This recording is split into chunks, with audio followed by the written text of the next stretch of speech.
Қайырлы күн достар, бүгінгі біздің сабағымыз ағылшын тілінің шақтарына арналады, яғни соның ішіндегі present simple. Осы шақ өзі айтып тұрғандай іс-әрекеттің дәл қазір болып жатқанын білдіреді. Оның формуласы бастауыш қосылған етістік. Осы шақтың көмекші етістігі do және does. I work, мен жұмыс істеймін. You study, сен оқисың. We love, біз жақсы көреміз. They read, олар оқиды. Ал үшінші жақ есімдіктері үшін етістікке s немесе es жұрнағын жалғаймыз. I fly, мен ұшамын. He flies, ол ұшады. I play, мен ойнаймын. She plays, ол ойнайды. Біз қолданған мысалдың біріншісінде as, екіншісінде неге s болғанын білгіңіз келетін болса, оның арнайы түсіндірмесі бар.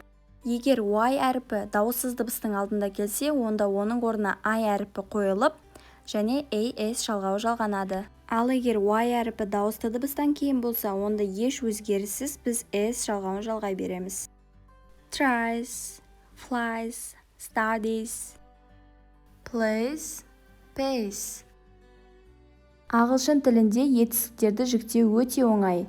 Жеу етістігін мысалға алып көрейікші. I eat, you eat, he eats, she eats, it eats, we eat, you eat, they eat. Енді сұраулы сөйлем құрастырып үйренейік. Сұраулы сөйлемдерде бірінші және екінші жақ есімдіктерінің алдына do көмекші етістігі қойылады, ал үшінші жақ етістіктерінің алдына does көмекші етістігі қойылады. Мысалы, do you like pizza? Does he speak German? Болымсыз сөйлемдер үшінде do және does'ды қолданамыз, және оған not сөзін жалғаймыз.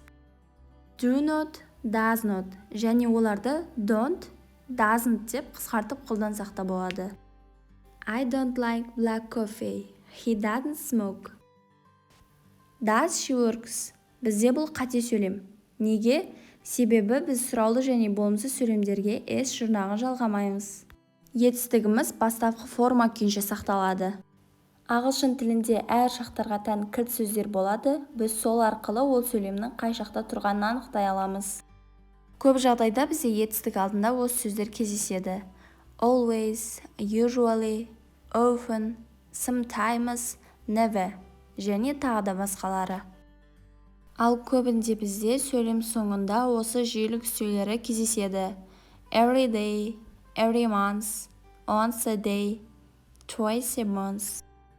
Бір рет once, екі рет twice, үш реттен ары қарай times сөзі қолданылады. Three times, four times. Осымен present simple шағына жалпылама тоқталып өттік. Егер видео сабақ ұнаған болса, каналға тіркеліп, лайк басуды ұмытпаңыздар.